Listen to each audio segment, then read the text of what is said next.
Welcome to Behind the Tools. Here's Tradify CEO and your host, Michael Steckler. Hi everyone, welcome to another episode of Behind the Tools with Tradify. This week we have a guest in New Zealand, Sean Brown from Brown & Brown, who are a building company. Sean, welcome to the show. Thank you. Great to have you on board.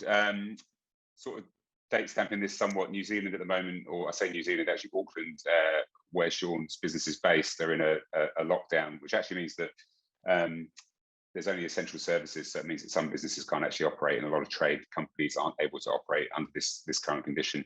Hopefully that's going to shift next week. But Sean, do you may want to just very quickly give a brief overview of your business, kind of what you do? Yeah, sure. I have a small renovation company based in Auckland. Little team, there's 4 of us in total. Don't only do renovations, but that seems to be the majority of our work, all in the local area. It's a well-established area, and that seems to be the majority of the work around here. I have two guys that contract to me, and then an apprentice who I have on wages. Yeah. Myself. Great. And the business originally was a family business, I believe. So did you get into it because your father was in the business? Is that how you decided to get into the trades? What prompted that? Yeah, that's right. So I've always had an interest in building because my father was a builder. I was tossing up between teaching and building originally, and I went to university to study first, and then all my holidays and even the odd weekend I would be back home working with Dad. And it became apparent that that's what I was going to do. So I decided to do my building apprenticeship after I got my degree, which was an interesting choice. Yeah. But yeah, never looked back. Loved it. Got my apprenticeship with Dad, and then I injured my leg really bad. I was basically off work for a bit over a year, and that was an opportunity for me to learn the other side of the business, so pricing jobs, project management, that sort of thing. And by the time that finished, I was ready to. Dad offered me some shares in the company. I'm one of 6 children, so his advice was that I had to buy my way in like anyone else would. That's good. It's a good discipline to get into. Yeah. Yeah, absolutely. And I wouldn't have it any other way. Looking back, it wasn't handed to me, and I'm glad it wasn't, because I had to work hard for it, and it taught me that you do really need to work hard, and it does come at a cost if you want to set yourself up. Yeah. What number were you? You number 6, 3, 4, 5? Number 4. 4. Well-rounded child, apparently. Yeah. So they say. I'm sure your siblings may disagree if they ever listen to this. Cool. That's a really great story, and it's interesting because it's not often one of the things that the challenges I'm hearing a lot about the world over is finding great people, and also I think attracting more people into the trades. So it's interesting that you came by the sort of university route and then decided. What do you think was the thing? Was it the work itself that attracted you? What was the thing that made you decide to do building versus being a teacher?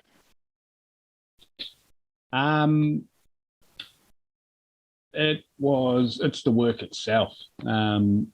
Through school, I quite enjoyed school. I quite enjoyed learning, and I liked people. I came from a small town, so a big part of going to university, there was 2 reasons. I was offered a scholarship, which I didn't want to turn down.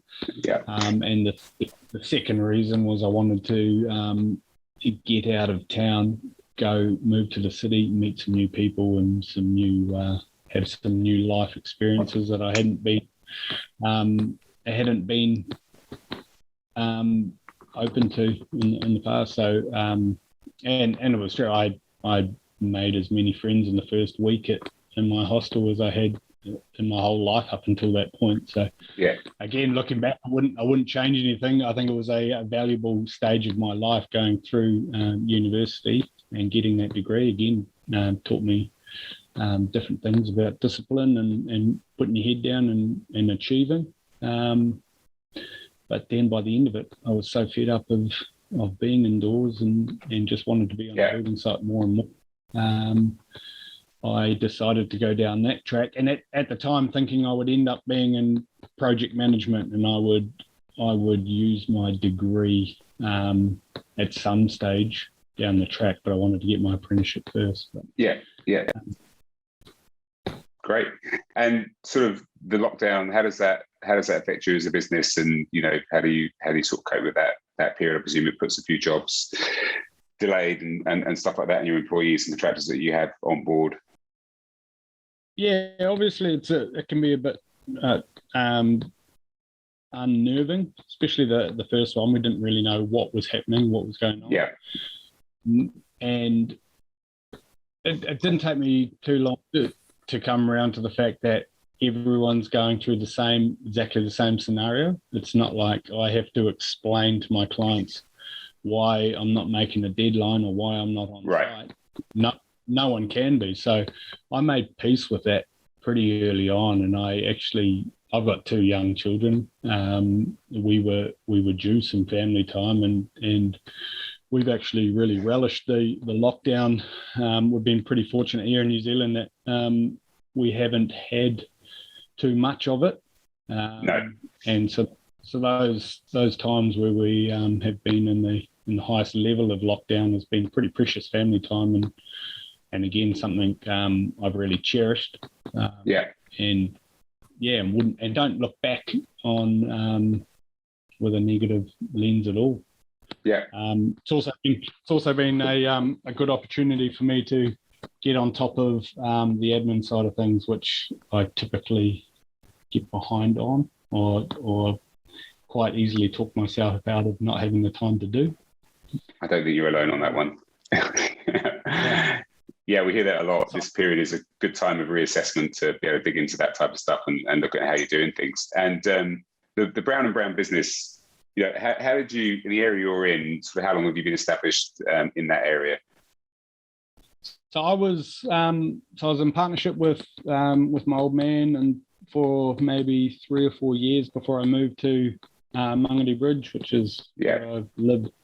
That was in 2013. So I've been here for 8 years. I was living here and commuting out to Waiuku, where the family business was, for the first couple of years before I got my first job in Mangere Bridge. So that was about 5 years ago. There was no one advertising in my local community. It was something I noticed pretty quickly. So the first job I got, the location of the position of the build, the type of build was it was a beautiful building, and the project ran really smoothly, and it was right at the bottom of town, so everyone was driving past it multiple times daily. So I made an effort to make sure our uniforms were tidy, the site was clean, and everything ran smoothly. And we were respectful of anyone walking past or looking in. And had some good signage out the front. Localized signage. So building in the bridge became my catchphrase. So I backed myself. That to say that's what we do. We build here. It's only a small little community, but people often want a local contract. So I made that statement. I'm local, and I only build local, and from then on, it just seemed to happen one after the other. That was good. That was going to be one of my first questions. Was how did you? I'm intrigued that I think the signage thing is really important. And I think it's an important part of building businesses that are certainly doing renovations. Like having a decent signage is a reflection of probably the work that's going on inside. It shouldn't be always, but I think people do think that way. How did you win that first piece of business when you sort of moved over there? How did you find that first customer? That was by chance, really. I had a friend living in Australia who wanted, from New Zealand, but living in Australia, and wanted to get into the property market and wanted to buy in Mangere Bridge. So I'd been looking at a few houses for them. Eventually, we found this good house on a good site, and they bought it, and it was less than 6 months later.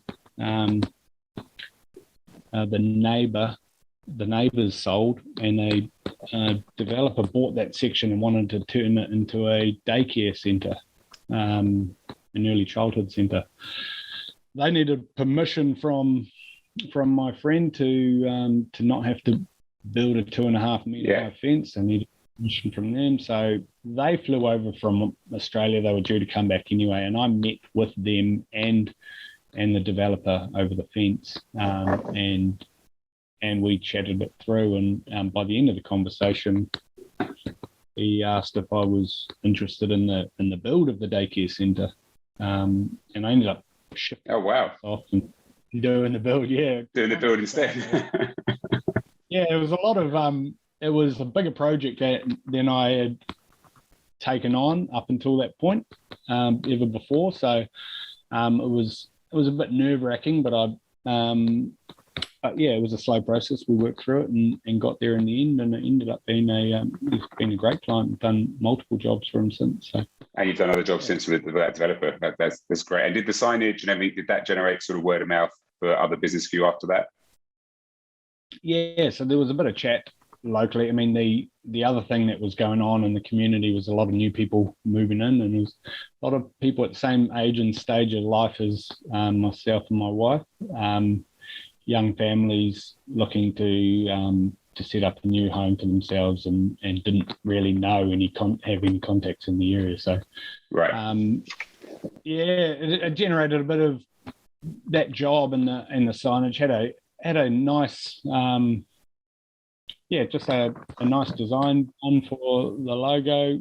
Got some nice clean signage put up, and just presented a good business front. Basically, the whole team was on board with that. On the local Facebook community page, the word started getting out, and people would stop and chat, and then we'd do another job and put a sign up on their fence, and all of a sudden we had half a dozen signs scattered around the little community, and no one else had any signs anywhere. So I'd even put a sign up on a job that we're only at for a few days, and then I'd forget to take the sign down for a few weeks, and all of a sudden you've got some pretty good exposure there for no cost. So you like the real estate. You like those real estate agents who leave those sold signs up for months on end, and you have to get them to come and remove it. But it's a good strategy. It does work. Now and then, like I remember there was one client. He was in a really prime position, so I did a trade off with him where I gave him a free extraction fan going into his bathroom renovation if I could keep the sign up for the rest of the year, and he was all for it. So I don't know. You get creative with how you can keep your name out there, and it was important for me. Not so much these days. I'm not so. I don't mind not having the sign up as much these days because I'm well established now. But back then, it was the most important thing for me, and invaluable. Really, it really paid off. Just the level of exposure. It tends to be if it's very local based, I think that makes a huge difference, and that's as I say, I always reflect on that when I see signs. I think it's a really powerful tool for local businesses, and if the work's good, even if you walk over and chat to the person that owns the house or the property, and they say, "Yeah, did a great job," then that's a really powerful tool. And how did you approach once you got that first job? How did you approach hiring? Did you bring people from the other town initially, or did you sort of hire people locally? At what stage did you decide you need to sort of build out in Monterey? So that was a challenge for me. Up until then, all of our work had been based out in Waiku, which is maybe 45 minutes south of Mangere Bridge. So I was asking a lot of my guys to be travelling up there. So while the work was on my doorstep, it wasn't on theirs, and so they were quite supportive of the fact I wanted work in that area. And it seemed to be good work. So They were on board for the first little while, but eventually those guys all started dropping off because the traffic into the cities pretty hard to navigate, and that wears thin pretty quick. So I actually just advertised on the local Mangere Beach Facebook page. I got a nice advert made up specifically targeting local tradies. And by this stage, I was pretty well established. Everyone knew that I worked locally, and I had a lot of work locally. And my catchphrase, I guess, was spending too much time in the ute. Try building in the bridge.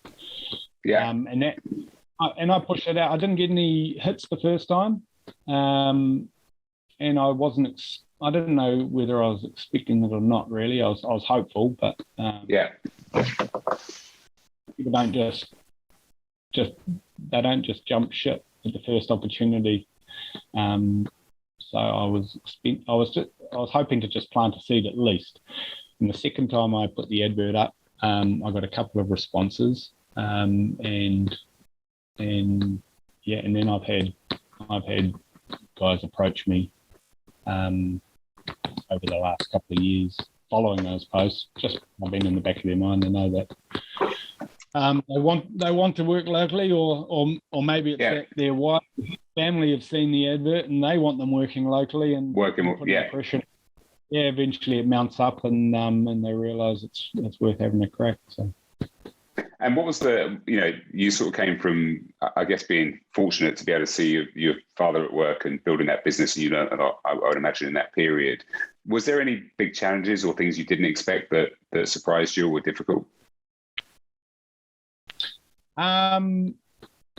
Yeah, absolutely. I didn't realise. I agree with you there. I was very fortunate to come up through my father's business there. I mean, there's a lot of tough lessons that I didn't have to wear on my own.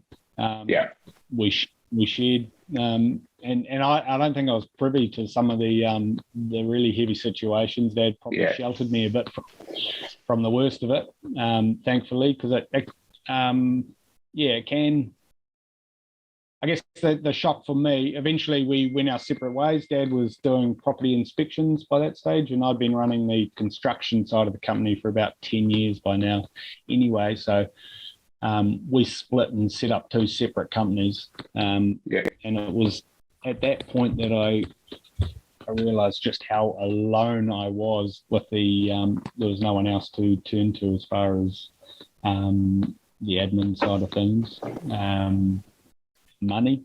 I was dealing with money and had responsibilities that I hadn't had before. I had to learn how to, just plan for the future, I guess, and make sure I've got money there for GST, got money there for any other unpredictable scenarios.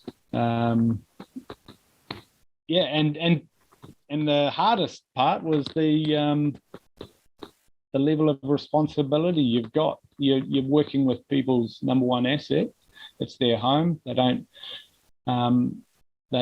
don't make decisions lightly, and everything's a big deal. What might seem like a insignificant detail for you is a big issue for them. And when you've got a few different jobs on the go, and a string of nervous clients, you got a lot of pressure on your shoulders, and I didn't respond too well to that. I'm still learning how to respond better to that. But, and do you mean when you say respond better, are you talking about the customers who are maybe have very precise feedback requirements? Is that what's driving that pressure?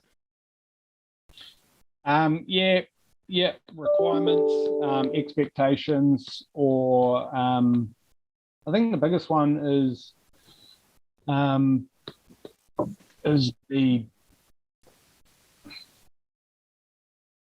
think a lot of homeowners hear the bad stories about trades, and they go, enter into that process expecting that almost. So they've got their guard up from the beginning, and you have to really work hard to get to a position where they drop that guard and let you in and trust you. And so I feel like even though I'm a trustworthy person, I'm not there to do anyone over. I'm working in my local community. I'm a community man, and I'm trying to do the right thing by each client. I'm wasting a lot of energy just trying to convince them of that fact rather than just getting on and having their trust and getting on with the job. Yeah, it's amazing how a few bad apples. I mean, there obviously in every industry there are people that are, maybe not doing the right thing, and that unfortunately, I think the TV programs and things that fuel that probably create some of that. And it only takes one bad story from one neighbour, that creates that. So I totally appreciate that. Must be difficult.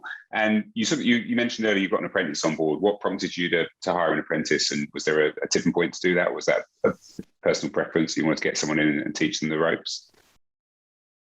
We've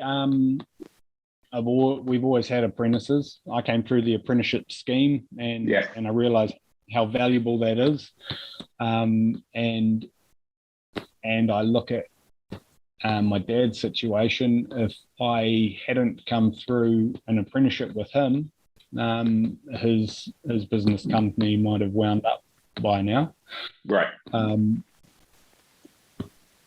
And so I had the view of, if you bring through an apprentice and train them up well, not only as a builder, the type of builder that you want for your company, but as the right sort of person to front your company as well, then that's only going to pay off in the long term. Yeah, I agree. I think one of the pieces of feedback we sometimes hear is the level of usually with people that are one-person companies, but it's a level of effort on a day-to-day basis to get those people to be, I guess, useful. It's probably not the right phrase, but able to do stuff versus sort of training them. How do you manage that? How do you balance those two things? I think finding the right apprentice is the biggest challenge. And I judge them on that first approach. Basically, if you advertise, or even if you don't, if they call you up and want to come and meet with you, ask for a time to meet with you, or offer to come and do some work experience for free, it could be one of two things. They're either quite mature or authentically ready for a job, or they've got a good support network. They've got good parents who are telling them, no, you need to go and show your face and make sure that you're ahead of any other applicant that's just emailed through or text or and so you get someone that responds in that way. Immediately I'll show them a bit more consideration. And then once you've got the right apprentice, another thing is with apprenticeships, some people will treat them as a way to make better money out of apprentice, get them doing all the boring and tough jobs, charge them out for more than you're paying them. But I've always looked after my apprentices, so treat them well, pay them well. I'll buy their tools and they pay them off slowly, so they've always got the kit that they need, which pays off for me as well because they're more useful when they've got better gear around them. And pay them well. Maybe pay them even a couple of bucks more than anyone else of their mates that's doing an apprenticeship, so that they value their job, they're enjoying it. Teach them well, and they will more likely hang around. Yeah, I think it's great advice, because there's definitely I saw a stat recently that there's a huge percentage of the kind of in New Zealand especially, I think this is probably the case in many other countries, there's a very large proportion of very experienced tradies that are essentially aging out of the business. I think it's like 70% of trades businesses have someone who's older, who's probably retiring or about to age out of the business. You get this big gap between experience, which I think is definitely a challenge, and attracting more apprentices in is definitely a good path to do that. And do you think it was you being an apprentice and coming up via that path that formulated your opinion around how you've treated apprentices? Yeah, I think it was a very positive experience for me. So for that reason, I would want it to be a positive experience for anyone working under or alongside me. I guess that's, I guess that is the main reason. Yeah. Not only that, I like seeing, doesn't matter of, everyone's got to start somewhere and work their way through. And I don't like seeing people treated poorly because of what stage of their career they're at. I think there should be a general respect for anyone in an industry or in your team, and by showing and sharing that respect around, that's visible to the client, to the neighbour over the fence, people walking past. It just gives off a good vibe about your company, as well as building a good team for future years. Yeah, cool. No, I completely agree. I think the sort of cultural brand, and you mentioned it earlier, but I think the longevity of employees, one of the big issues is obviously bringing people in and then leaving quite quickly. Whereas if you treat people really well, they'll stick around and be lords of the company. And to anyone listening who's sort of at the stage you were at, maybe in sort of 2013, any advice you would give someone that's sort of looking to set up or go out on their own, that you wish you'd been? I mean, I'm sure you got lots of great advice, but anything that would stick out? Yeah, I guess the main advice is that it is hard, especially those first 3 or 4 years. It might feel like you're getting nowhere and it's a constant battle, but you do get through that, and you find all of a sudden that you're pretty well established. You don't have to look that hard for work, if at all. People want you to build for them, so because of your reputation, so they'll start waiting, and you can be a bit more selective in the type of work you do. Whereas early on, you've got to do basically anything you can get your hands, whether you like it or not. Banks start appreciating you more and start listening to you. Doors just start opening eventually if you do that hard work. And I guess I would say that there's a lot of people that will have a crack at starting up their own building company, because it does look appealing, right? With the assumption that it can't be that hard. And my guess is that it's the ones who think it's not going to be hard, it's probably the ones that are less likely to make it through that tough patch, because it's you want to know it is hard and be prepared for that. Right, you get there. Yeah, it's good to be optimistic, but I think with a dose of realism is necessary. And is your intention to sort of keep growing the business, or are you happy in terms of where you're at now? You want to keep doing the work that you do? Is there a plan around that? I'm happy as where I am at the moment. There was an intention to grow the business, and I've tried that a couple of times, and I found that it wasn't for me. Some people thrive in that situation. I found that it was a lot more stress, a lot more fires to put out, and profit. Right. For those reasons, I was making less profit. So I've found that my optimum team size is one crew, and if I plan well and organise well, then we'll make as much profit as I would have if I was twice the size. For me personally, it's not that way for everyone, but that's how it's worked for me. No, you're not the first person I've heard that from. Yeah, that makes sense. Great. We always finish with a handful of questions. The first one, I'd be quite intrigued as to your answer. If you weren't a builder, if you weren't doing what you're doing now, what trade would you pick? Not teaching. I wouldn't call that a trade, but I mean, it's a trade, but not this type of trade. Yeah, I'm not sure why. I think I'd go plumbing. Yeah. Okay. Actually, I think you're the first person that's wants to be a plumber. Great. Maybe I have to listen back. Not because I want to do plumbing, but because they all have nice boats and cool toys. So there's got to be. There's been something about plumbing. I thought builders were making all the money. No, not this one. No. I've got a little 15-foot tinny. My plumber's got an awesome 7.5 meter hardtop boat. I'd love one of those. Nice. Yeah. Okay. Yeah. All right. Good stuff. And then lunch. When you're doing lunch on site, what do you tend to go for? On a naughty day or the average day? The naughty day is probably more interesting. Oh, naughty days, you're just classic. We're suckers for a mince and cheese or steak and cheese pie. Pie. Yeah. Custard and apple pie to follow. Oh, a custard and apple afterwards. Nice. Pie and pie. Oh yeah. Yeah, that's a good feel. I see I just saw the hoodie. That's a nice branded hoodie you got on there. So that's the gear that you sometimes wear on site, is it? Yeah, there's a good little tip for you. Carter's is my building supplier, and they gave us some nice hoodies. Things are.